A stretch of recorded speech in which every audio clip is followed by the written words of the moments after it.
인권연대는 정부나 기업의 지원을 사양하고 오로지 시민의 참여로만 운영하는 100% 순도의 민간 인권단체입니다. 국내에 계신 스픽스 구독자 여러분 안녕하세요. 오창익입니다. 긴박하게 돌아가는 전국 상황, 여기에 능동적으로 대처하기 위해서 스픽스가 월요일부터 특별 방송을 보내드리고 있습니다.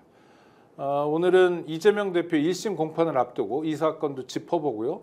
도대체 대한민국에서 이런 일이 어떻게 일어나는지, 대한민국 검찰이 왜 이러는지, 더 중요한 건 검찰을 앞으로 어떻게 해야 되는지에 대해 살펴보겠습니다. 남들이 붙여준 별명이기도 하고 흔히 이렇게 불리우는데요. 검찰개혁의 의로운 전사라고 불리는 분이 있습니다. 조국혁신당의 황운하 의원님, 검찰개혁의 전문가시죠. 오늘 모셨습니다. 어서 오십시오. 안녕하세요. 네, 고맙습니다. 의정활동으로 바쁘실 텐데 함께해 주셔서 고맙습니다. 초청해서 고맙습니다. 네, 재선 의원이시죠? 초선 때는 지역구, 지금 비례. 네네. 초선 때는 대전 중구 민주당 지역구 의원이었고요. 지금은 이제 조국혁신당 비례대표 의원입니다. 네. 그러면 지역 기반은 지금 없으신 건가요? 아니면 지역 활동도? 지역 활동 계속 하고 있습니다. 아, 그러면 대전에서요? 네, 대전에서 이제 21대 때 쭉 지역 활동 해왔기 때문에 이제 저를 응원해 주시는 분들과의 만남, 그분과 소통을 계속 해야 하기 때문에 네. 그래서 대전에서도 주말에 내려가서 계속 지역 활동을 하고 있습니다. 그럼 대전 시민 여러분 유의해서 봐주시기 바랍니다. 일단 금요일 오후 2시에 이재명 대표 공직선거법 위반 혐의로 재판받고 있는데 1심 선고가 있잖아요. 허위사실 공표죄인데 어떻게 보십니까? 전망을요? 예, 저는 이 검찰의 수사 기소가 애초부터 굉장히 무리한 수사, 무리한 기소였다라고 봅니다. 특히 이제 허위사실 공표라고 하는 그 혐의가 뭐 김문기 씨인가요? 그분을 네네. 알았냐 몰랐느냐라는 그것이 주된 혐의인 걸로 알고 있는데 굉장히 주관적인 영역이거든요. 그걸 가지고 제1야당 대표를 기소한다는 것은 그 명백한 정치 보복 기소로밖에 볼 수 없고요. 검찰의 대표적인 표적 수사, 보복 기소, 저는 그렇게 보고 있습니다. 그래서 무리한 수사와 무리한 기소에 대해서 법원이 현명한 판단을 하지 않을까 그렇게 생각하고 있습니다. 현명한 판단이라면 어떻게 좀 무죄가 날 거라고 보시는 건가요? 물론 법원이 어떻게 판단할지를 뭐 미리 점치긴 참 어려운데요.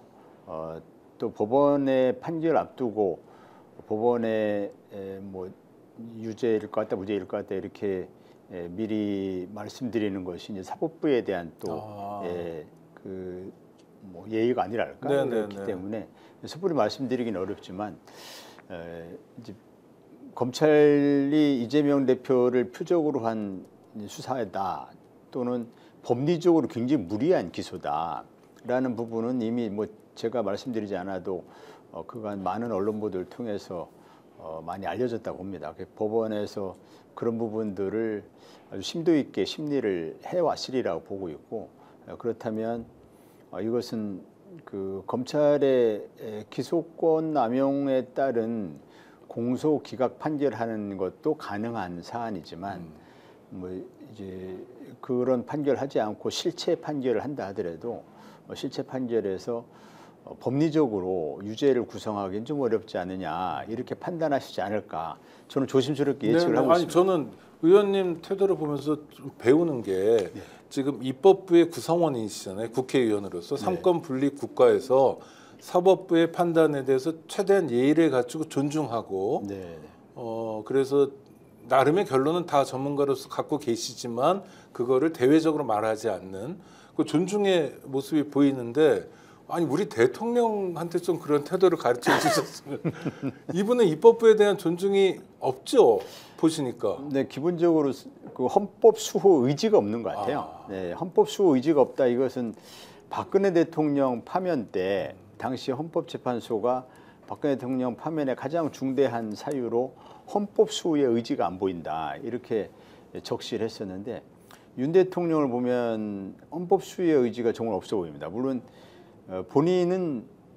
뭐 헌법을 입에 달고 살듯이 헌법 얘기를 많이 하는데 헌법을 제대로 공부를 했는지 공부는커녕 헌법을 제대로 읽거나 봤는지 또 헌법 정신, 헌법 가치에 대해서 정말 그 평균인이 가질 만한 그런 평균인정 수준의 이해도 없는 것 아닌가 이런 생각이 들거든요. 삼권 분립 같으면 너무 기본적인 그 헌법 가치인데 삼권 분립은 뭐 아시겠지만 입법, 사법, 행정이 서로 견제하고 균형을 이루면서 어느 한쪽도 이제 권력의 우위에 서지 않고 서로 이제 견제 균형을 통해서 권력 남용을 방지하는 이것이 삼권 분립 정신인데 대통령은 행정권의 수반에 불과하거든요. 그 입법부 존중해야 되고 사법부를 존중해야 되죠. 그런데 대표적으로 국회가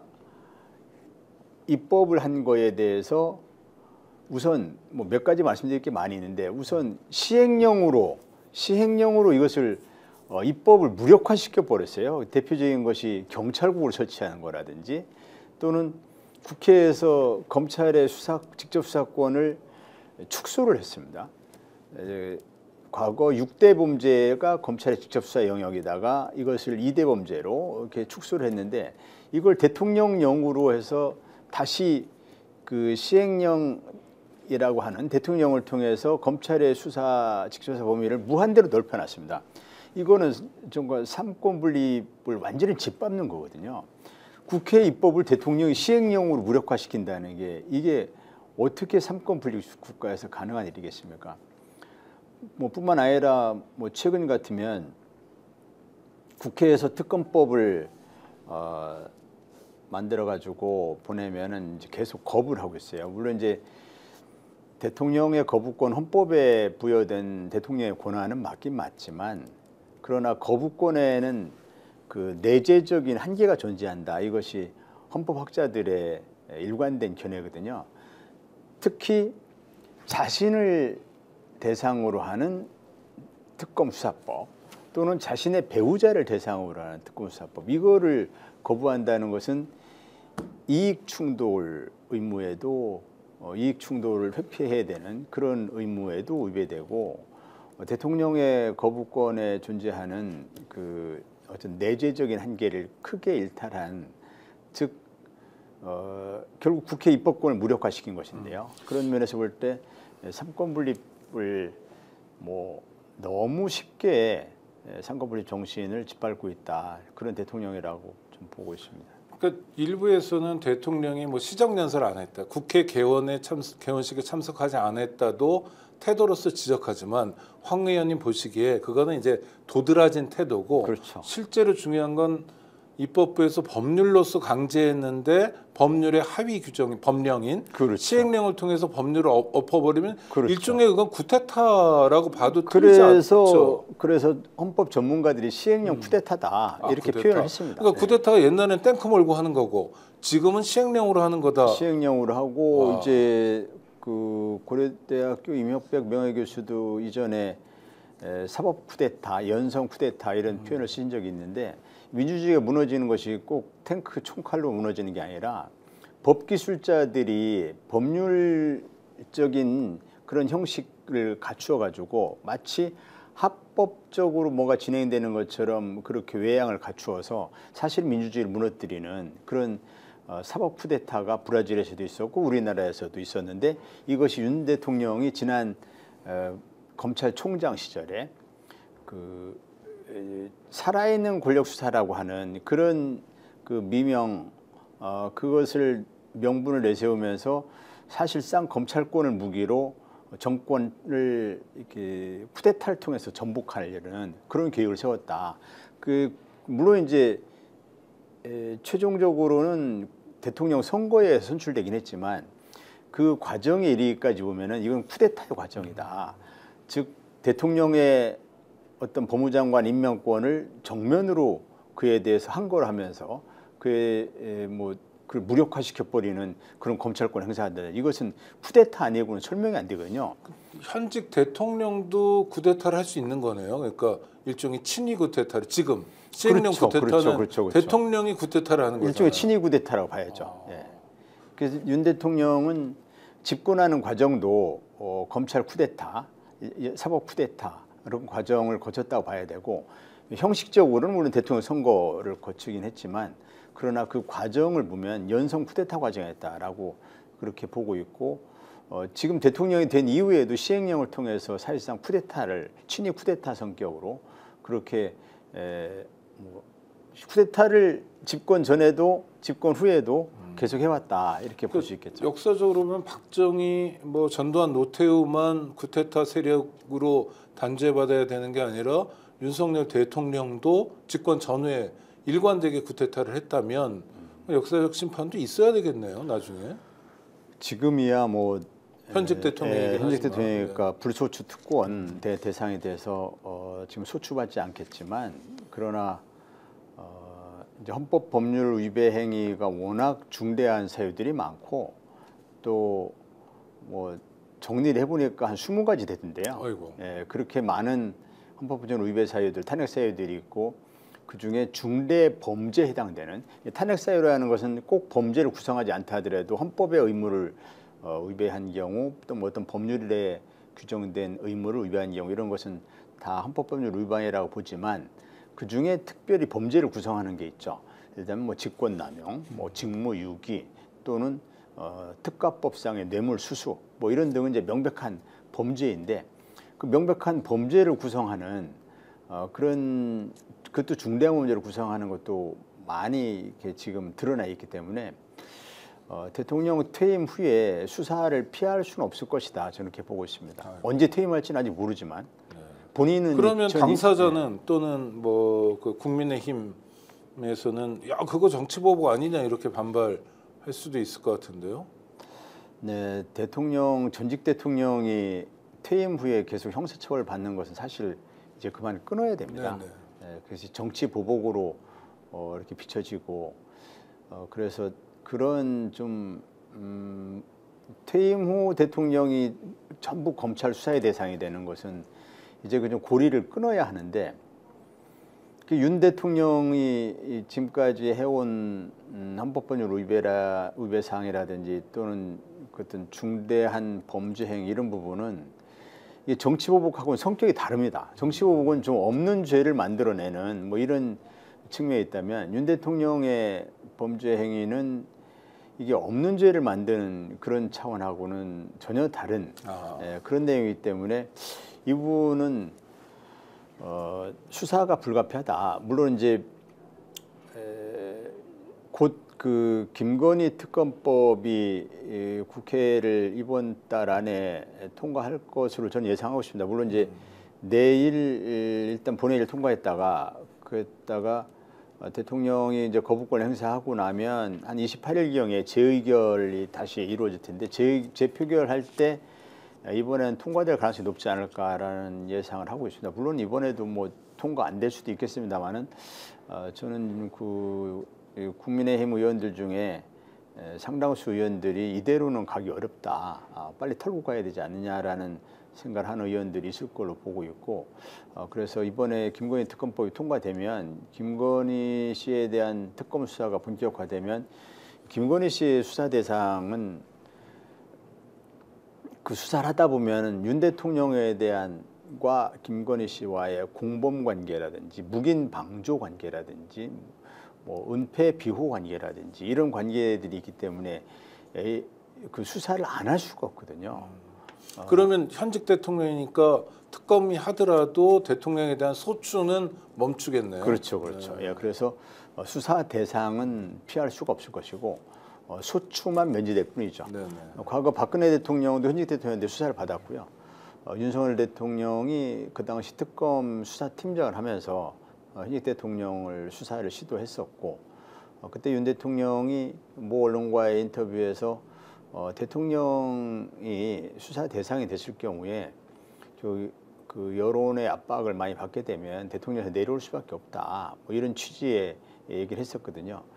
그래서 사실상 특검 수사가 시작되고 나면 그래서 대통령이 현직 대통령으로서의 수사의 대상이 된다면 그 더 이상의 국정 운영이 동력을 확보하기가 어렵죠.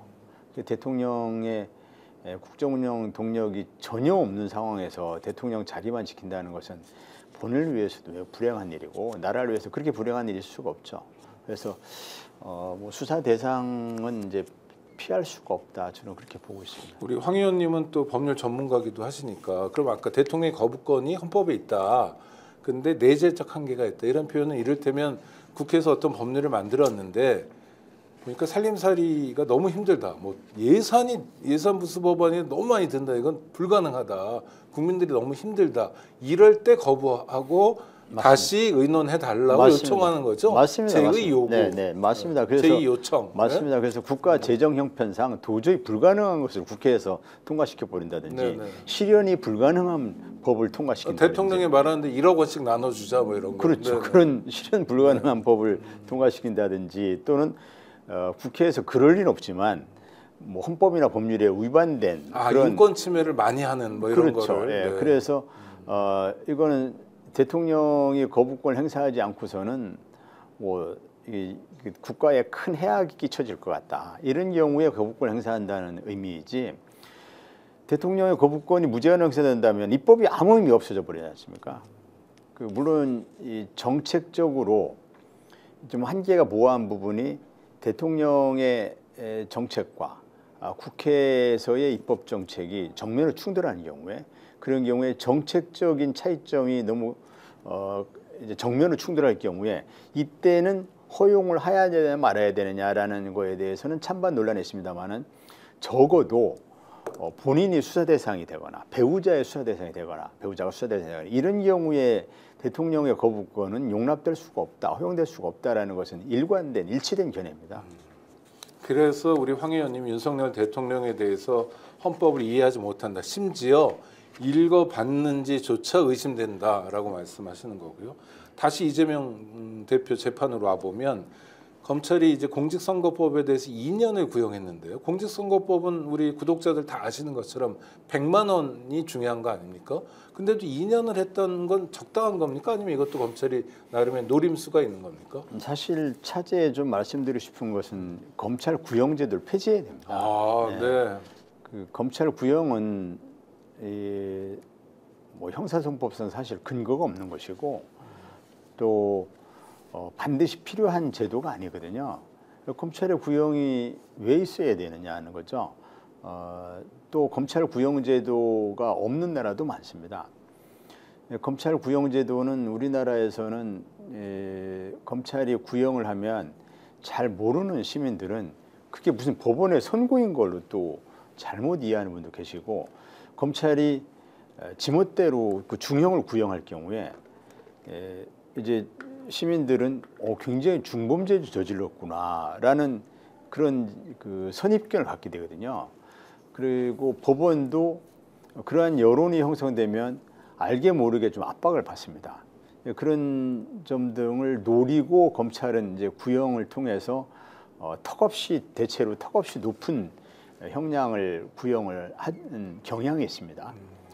이번에 2년 구형도 검찰이 할 수 있는 최대 그 형량을 구형한 거 아닌가. 그래서 법원으로 하여금 그 무죄 판결하거나 또는 양형을 뭐 100만 원 이하로 낮추거나 하는데 부담을 주기 위한 그런 노림수다. 저는 그렇게 보고 있습니다.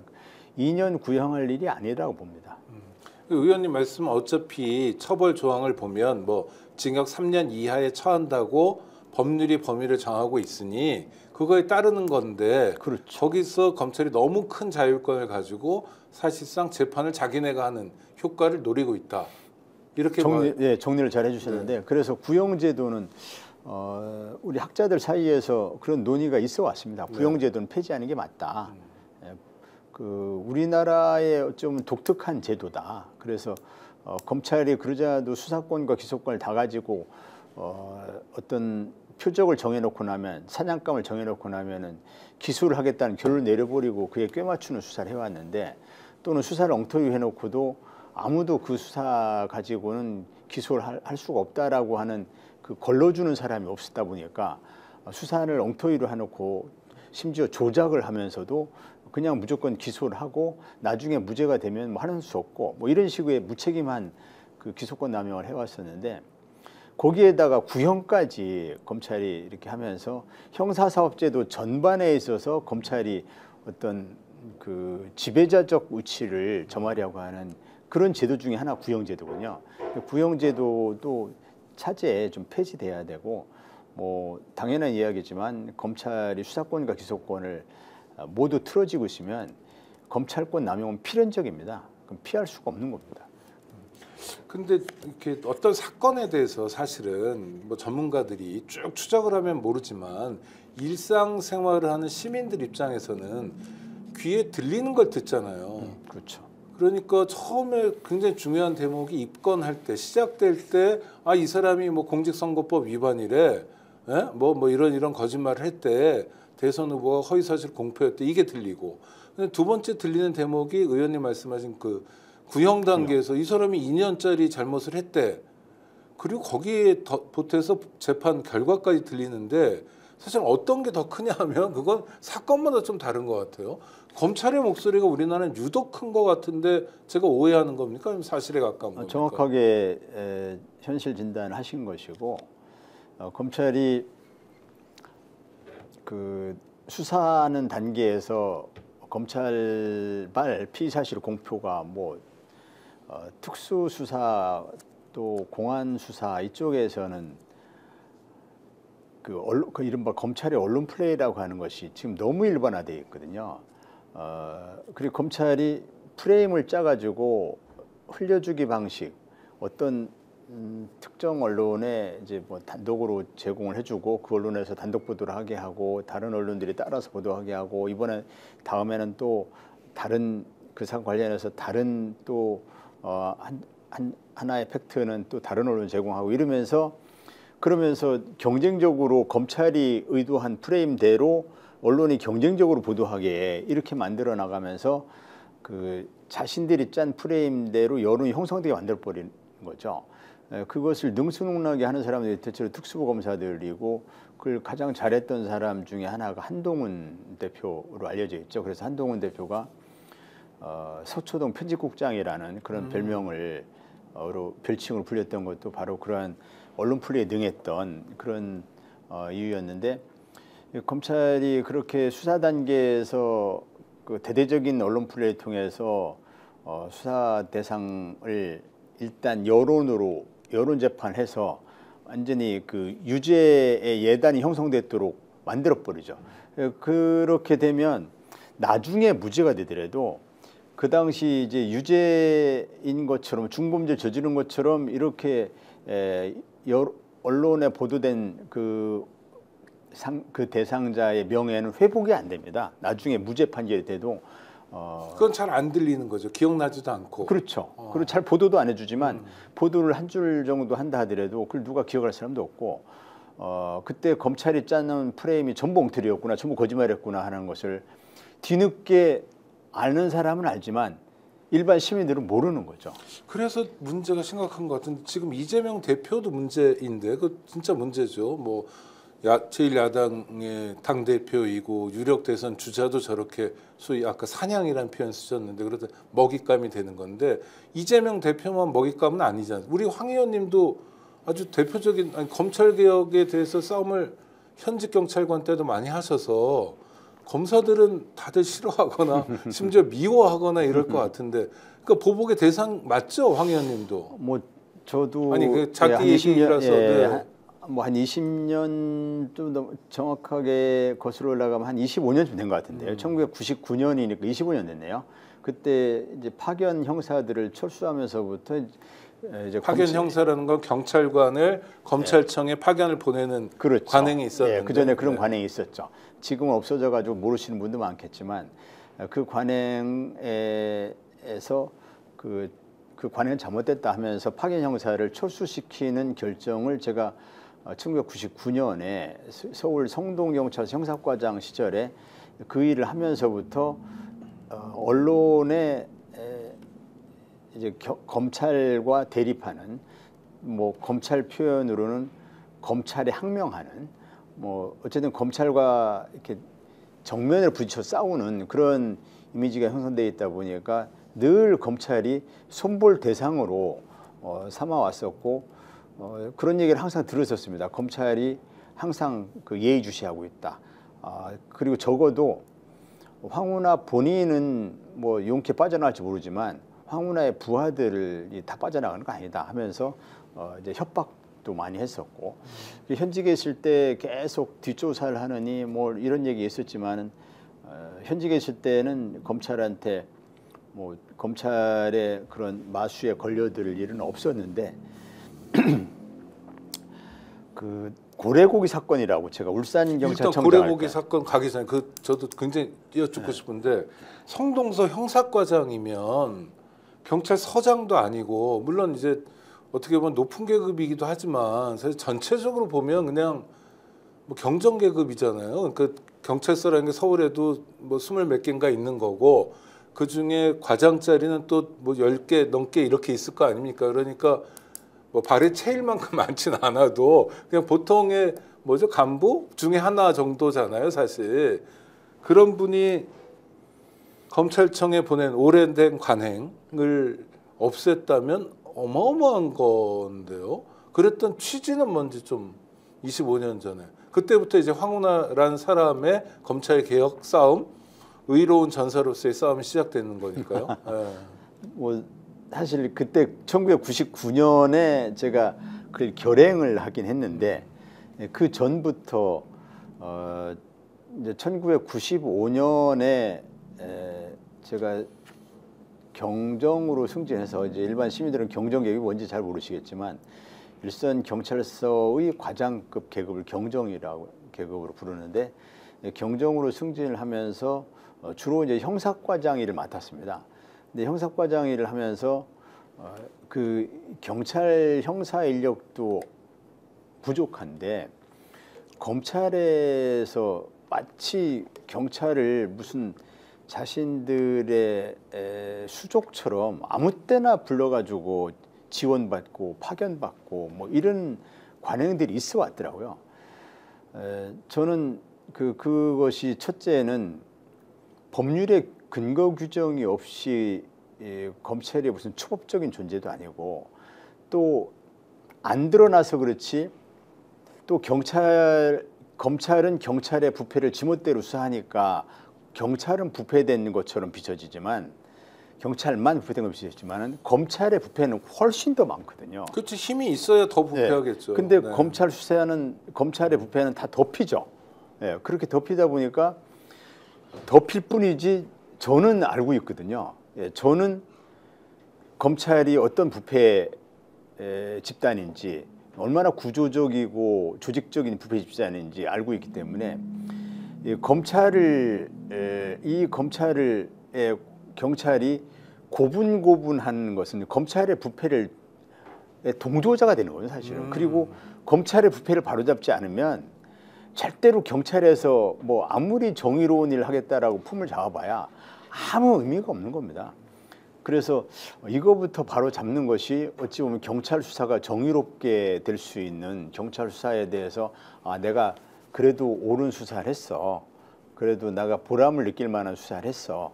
라는 최소한의 자부심을 가지려면 검찰부터 바로잡아야겠더라고요.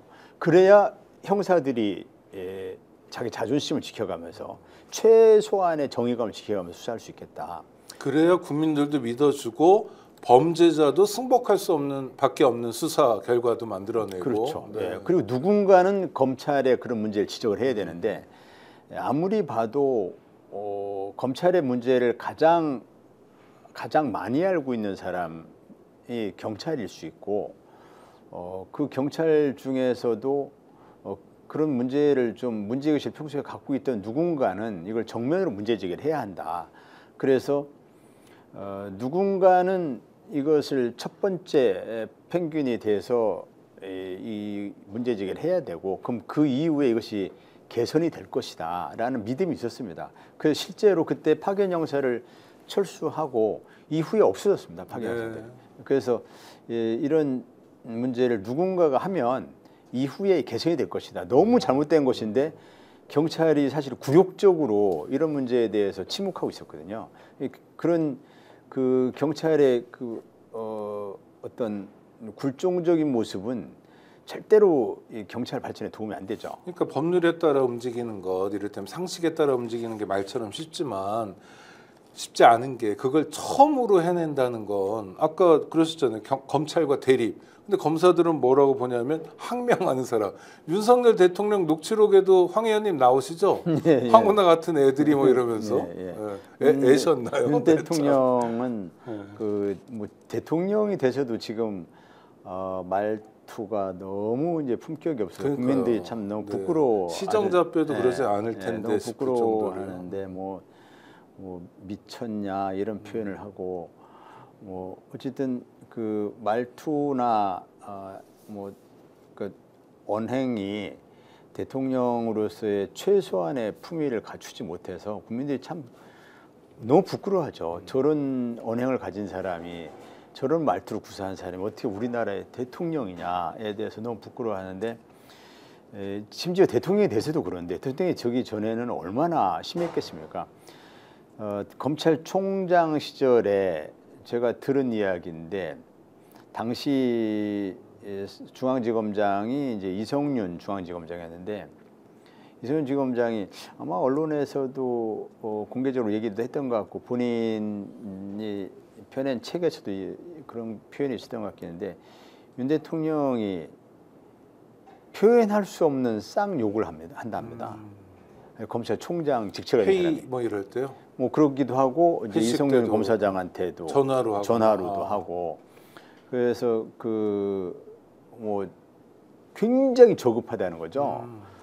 그런데 그것이 이제 뭐 욕설도 욕설은 물론 이제 삼가해야 되긴 하지만 좀 어떤 분이 너무 화가 나가지고 뭐 욕설이 나오거나 또는 그 분위기를 부드럽게 하기 위한 또 욕설도 있고 이렇거든요. 근데 말투 자체가 이제 그 뭐 상스러운 욕설 입에 밴 그런 스타일이었다는 겁니다.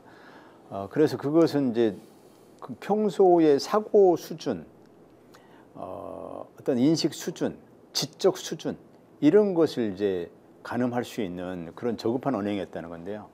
그래서 황운하와 관련해서도 뭐 황운하 같은 애 뭐 이런 표현한 걸 저도 들었는데 그 당시에 그 녹취된 내용을 보면은 황운하만 애가 아니고 본인의 검사 시절 상사를 부르면서도 애 이렇게 부르거든요. 이게 기본이 정말 너무 안 갖춰진 그런 언행이었는데 그때 제가 좀 특이한 것은 유일하게 좀 뭐 선배라고 불렀나 좀 이렇게 격식을 갖추어서 부르는 한 분이 박영수 특검이었더라고요. 네, 그 밑에서 일했으니까 그랬나 보죠.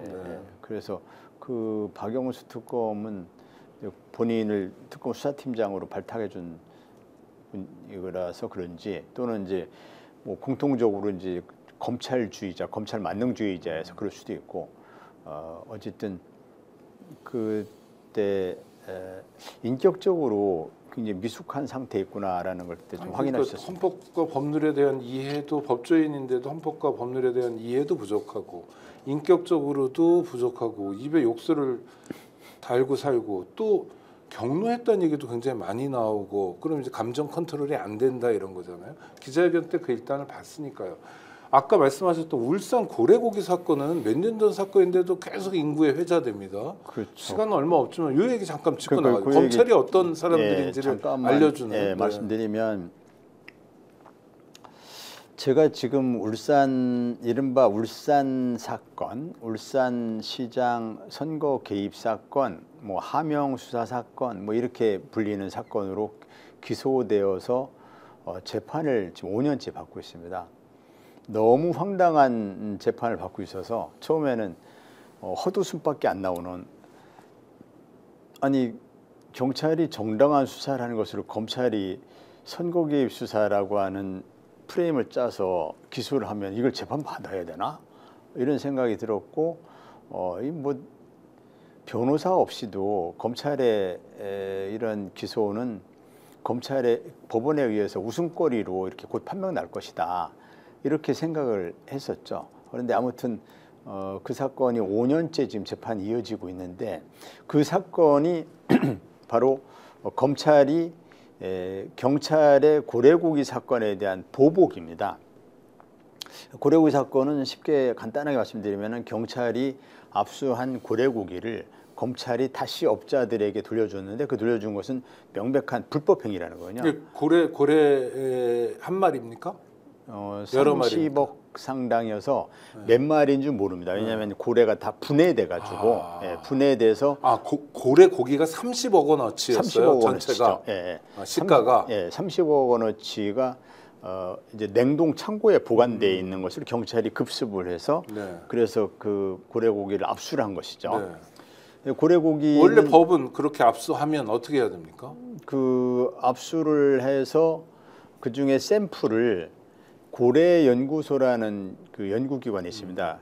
고래는 그 포획이 금지되어 있는 어종이어서 그래서 고래를 포획하는 것 자체가 불법이어서 고래가 그런데도 불구하고 이제 고래가 식용으로 활용이 되기 때문에 식용으로 활용이 가능한 고래와 불법으로 포획한 고래를 구분하기 위해서 식용이 가능한 그것을 혼획이라고 부르는데 포획이 아니라 혼획이라는 것은 우연히 그물에 잘못 걸린 경우 그런 경우는 내가 고래를 일부러 잡은 것이 아니라 그물을 다른 고기 잡으려고 그물 쳐놨는데 고래가 그거 잘못 걸렸다.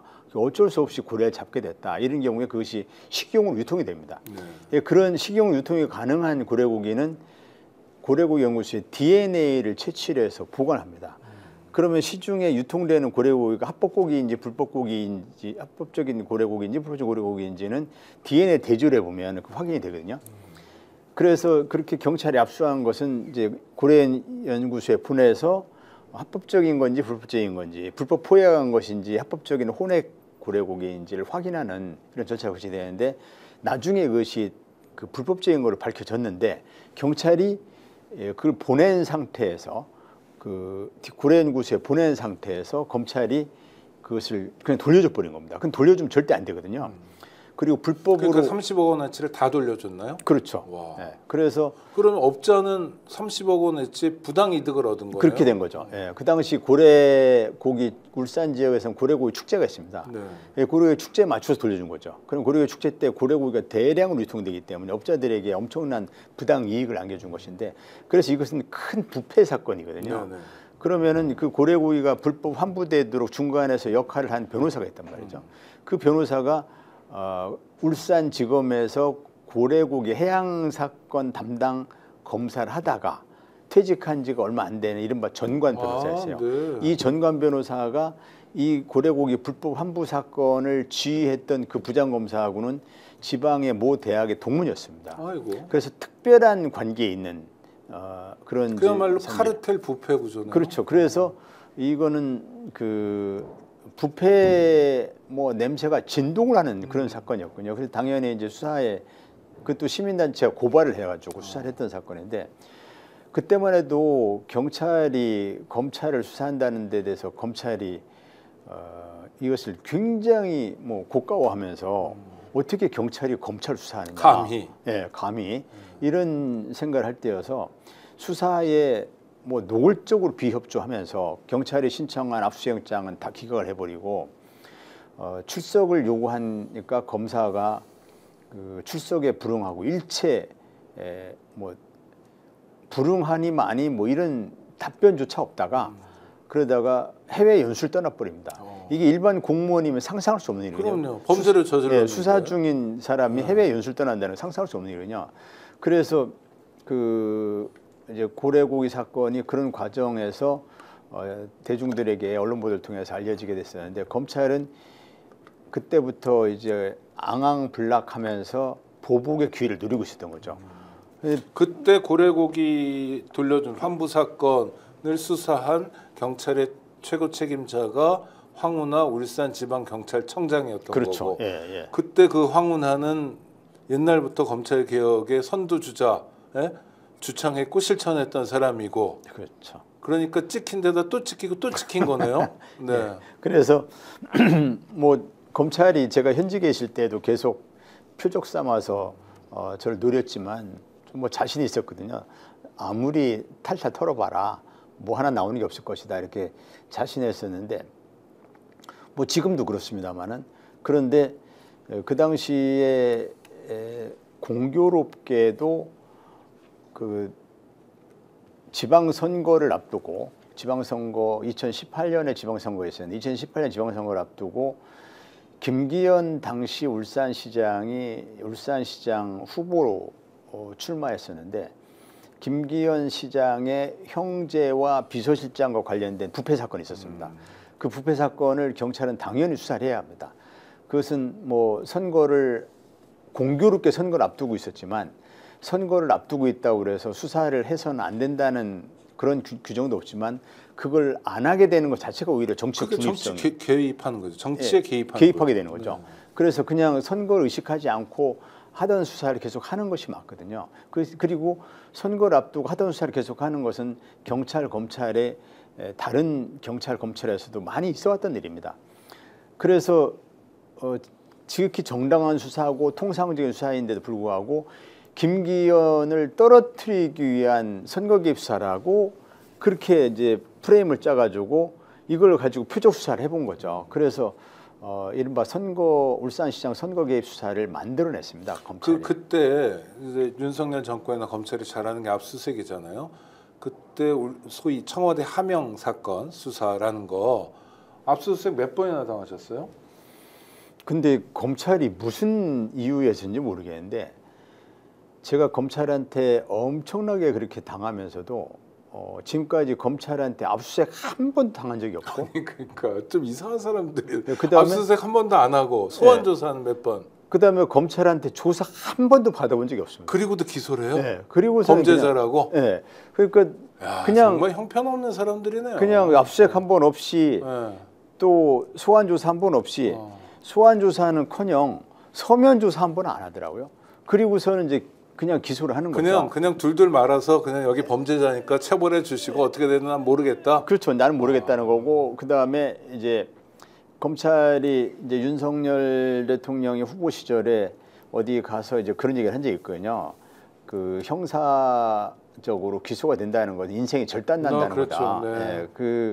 그게 형사 법정에서 법률적으로 숙련된 검사들하고 맞닥뜨린다는 것은 그 재앙이다 이렇게 표현했었는데 검사들은 이제 자신이 있는 거죠. 제가 실제 재판정에 가서 부닥쳐 보니까 검사들이 밥 먹고 세금으로 돈 받아가면서 맨날 하는 일이 없는 사건을 만들어내는 일인 거예요. 거기에 굉장히 숙련돼 있더라고요. 그래서 미처 생각하지 못했던 사건 만들기가 가능해 보이더라고요. 그 전문가신데도 방어하기가 만만치 않고 굉장히 어렵더라고요. 역량이 많이 투여되고. 그래서 그러니까 어떤 보통 사람들은 패가 망신도 하고 이런 거죠. 그렇죠. 그래서